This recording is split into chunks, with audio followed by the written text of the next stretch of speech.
Hello friends, आप सभी का मेरे यूट्यूब चैनल में स्वागत है।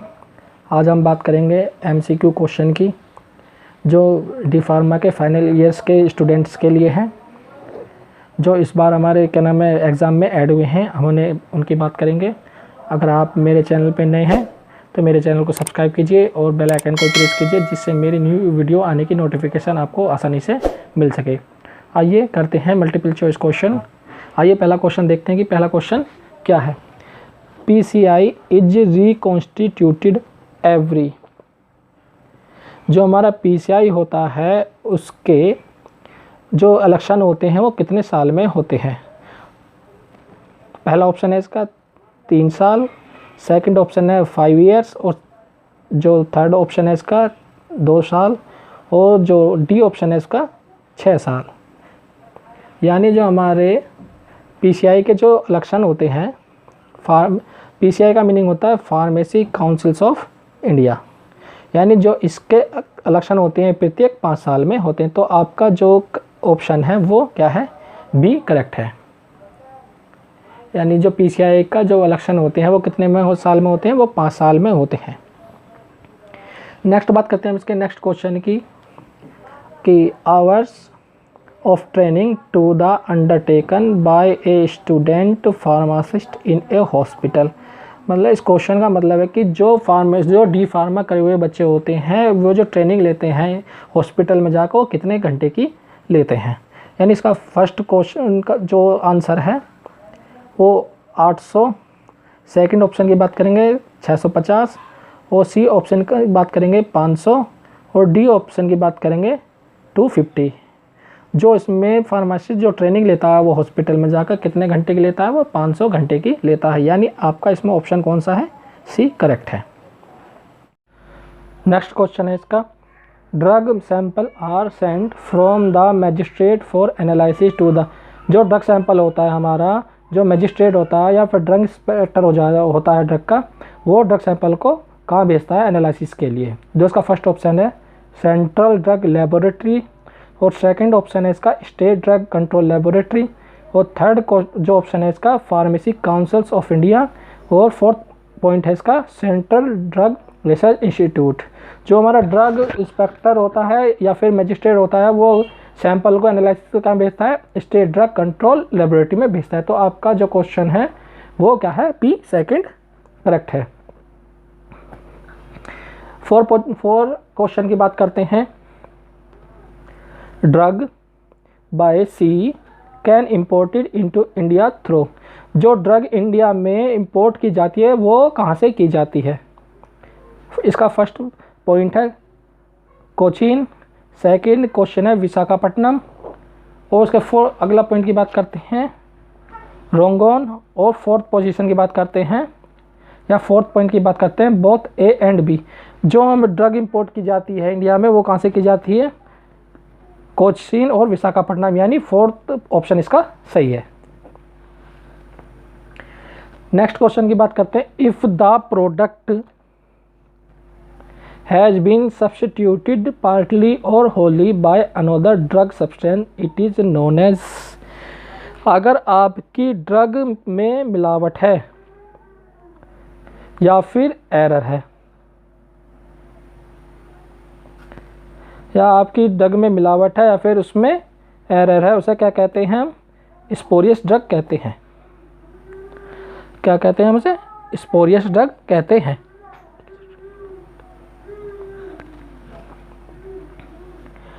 नेक्स्ट क्वेश्चन की बात करते हैं,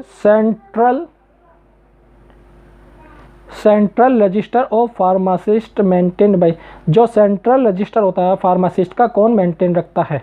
फर्स्ट पॉइंट की बात करते हैं स्टेट फार्मेसी काउंसिल, सेकंड की बात करते हैं ड्रग कंट्रोलर ऑफ इंडिया, और थर्ड पॉइंट की बात करते हैं PCI, और फोर्थ पोजीशन की बात करते हैं, फोर्थ पॉइंट की बात करते हैं हेल्थ मिनिस्ट्री। जो हमारा सेंट्रल रजिस्टर होता है फार्मासिस्ट का कौन मेंटेन रखता है, उसे PCI मेंटेन रखती है। यानी PCI की फुल फॉर्म होती है फार्मेसी काउंसिल्स ऑफ इंडिया। तो आपका जो ऑप्शन करेक्ट है वो कौन सा है, सी करेक्ट है। नेक्स्ट क्वेश्चन की बात करते हैं, total area required for retail और होलसेल ड्रग स्टोर टुगेदर, यानी टोटल एरिया रिक्वायर्ड पड़ता है किसके लिए, रिटेल के लिए या फिर होलसेल के लिए कितने की ज़रूरत होती है। फर्स्ट पॉइंट की बात करते हैं 25 स्क्वायर पर मीटर, बी की बात करते हैं 10 स्क्वायर मीटर, और सी पॉइंट की बात करते हैं 15 स्क्वायर मीटर, और D none of the above. जो हमारे एरिया रिक्वायर्ड पड़ता है रिटेल या होलसेल के लिए कितने की रिक्वायरमेंट पड़ती है, 15 स्क्वायर मीटर की। तो आपका जो ऑप्शन करेक्ट है वो सी करेक्ट है।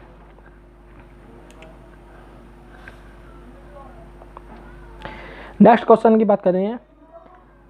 नेक्स्ट क्वेश्चन की बात करते हैं स्पोरियस ड्रग मीन्स, मतलब स्पोरियस ड्रग का मतलब क्या होता है। फर्स्ट की बात करते हैं इम्यूनिटेशंस, सेकंड का सब्स्टिट्यूट्स, और थर्ड की बात करते हैं रिजेंबल्ड, और डी की बात करते हैं नन ऑफ द अबव, यानी इसमें से कोई सा भी नहीं होता है। तो उसका करेक्ट कौन सा आंसर है, डी आपका करेक्ट आंसर है। डी आपका इसका करेक्ट आंसर है। आइए नेक्स्ट क्वेश्चन की बात करते हैं।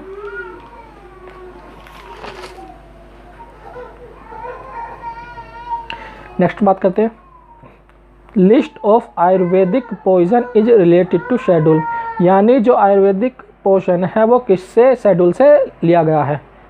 फर्स्ट की बात करेंगे शेड्यूल डी, बी ऑप्शन की बात करते हैं एफ, और सी की बात करते हैं E1, और डी की बात करते हैं जी। यानी जो हमारा आयुर्वेदिक पॉइजन जो रिलेटेड है कौन से शेड्यूल से रिलेटेड है, E1 शेड्यूल से रिलेटेड है। तो आपका ऑप्शन कौन सा है इसमें, C. C is correct answer. Next question की बात करते हैं standard for patent are laid down in the schedule. जब किसी न्यू ड्रग की मेंशन होती है वो कौन से शेड्यूल के अंदर आती है।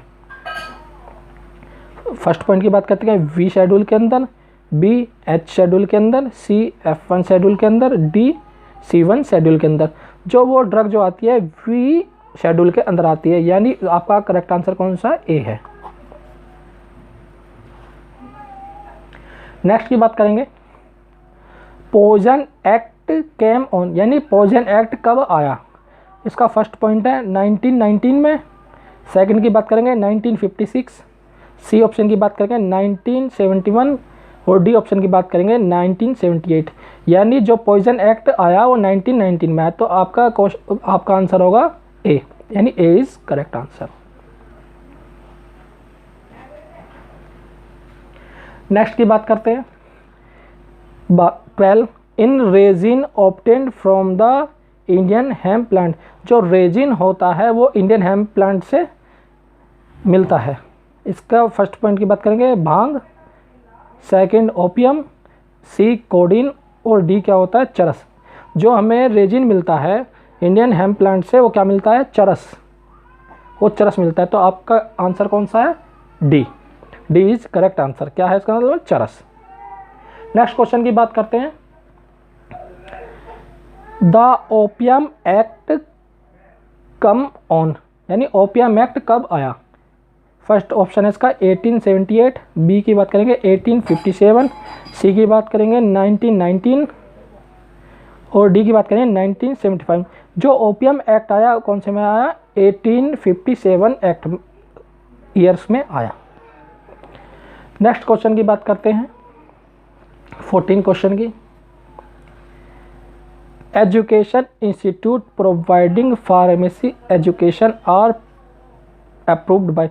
जो एजुकेशन इंस्टीट्यूट होते हैं जिसमें फार्मेसी प्रोवाइड की जाती है वो कौन प्रोवाइड कराती है, सेंट्रल गवर्नमेंट। इसका फर्स्ट पॉइंट है सेंट्रल गवर्नमेंट, बी ऑप्शन है UGC, सी है PCI, और डी है ड्रग कंट्रोल ऑफ इंडिया। यानी जो एजुकेशन प्रोवाइड कराती है इंस्टीट्यूट वो कौन कराती है, PCI। यानी आपका करेक्ट आंसर कौन सा है, सी। नेक्स्ट क्वेश्चन की बात करेंगे ये कल्स आर टेस्टेड एट। जो बायोलॉजिकल टेस्ट होते हैं वो कहाँ किए जाते हैं। फर्स्ट ऑप्शन की बात करेंगे मुंबई, सेकंड की बात करेंगे कोलकाता, सी की बात करेंगे चेन्नई, और डी की बात करेंगे कसौली। यानी जो बायोलॉजिकल टेस्ट आज किए जाते हैं कहाँ किए जाते हैं, कसौली में किए जाते हैं। तो आपका ऑप्शन है डी। नेक्स्ट की बात करेंगे पेपेवर सोमनिफेरम इल्ड कि पेपेवर सोमनिफेरम क्या उगाता है, ओपियम। सेकंड की बात करेंगे मेडिकल ओपियम, सी की बात करेंगे मॉर्फिन, और डी की बात करेंगे ऑल ऑफ द अबव। यानी पेपेबर सोमनिफेरम जो उगाता है ओपियम भी उगाता है, मेडिकल ओपियम भी निकालता है और मॉर्फिन भी करता है। यानी इसका ऑप्शन क्या है, ऑल ऑफ द अबव, यानी आपका करेक्ट आंसर कौन सा होगा, डी। नेक्स्ट की बात करते हैं, the drug and magic remedies act came into force in, यानी ड्रग और मैजिक रेमेडीज एक्ट कौन से ईयर में आया। फर्स्ट की बात करते हैं 1930, बी की बात करते हैं 1956, सी की बात करते हैं 1944 और डी ऑप्शन की बात करते हैं 1955। यानी जो drug and magic remedies act आया कौन से में आया, 1955 में आया। नेक्स्ट क्वेश्चन की बात करते हैं, drug inspector appointed in the act of, जो ड्रग इंस्पेक्टर होता है वो कौन से ईयर्स में एक्ट अपॉइंटेड किया गया है। फर्स्ट की बात करते हैं 19 ऑफ आईपीसी, सेकंड की बात करते हैं 21 ऑफ आईपीसी, सी की बात करते हैं 42 ऑफ आईपीसी और डी की बात करते हैं 48 ऑफ आईपीसी। यानी जो ड्रग इंस्पेक्टर अपॉइंटेड किया गया है कौन से एक्ट में किया गया था, 21 ऑफ आईपीसी। आईपीसी का मतलब होता है Indian penal code. Next question की बात करते हैं, list of drug marked under the generic name, जो जेनिक मेडिसिन होती हैं वो किसके अंडर में आती हैं। ए ऑप्शन की बात करें शेड्यूल ई के, बी के बात करते हैं शेड्यूल एक्स और सी ऑप्शन की बात करते हैं शेड्यूल डब्ल्यू और डी की बात करते हैं शेड्यूल वाई। जो हमारी जो जेनिक मेडिसिन होते हैं किसके अंदर आती है, शेड्यूल डब्ल्यू के अंदर आती हैं। नेक्स्ट बात करते हैं, excise duties act was passed in, जो एक्साइज ड्यूटी एक्ट जो पास हुआ था कौन से सन में पास हुआ था। फर्स्ट की बात करें 1930, सेकंड की बात करेंगे 1940, सी की बात करेंगे 1955 और डी की बात करेंगे 1954। जो हमारा एक्साइज ड्यूटी एक्ट पास हुआ था कौन सी में हुआ था, 1955 में पास हुआ था। तो आपका ऑप्शन करेक्ट होगा सी।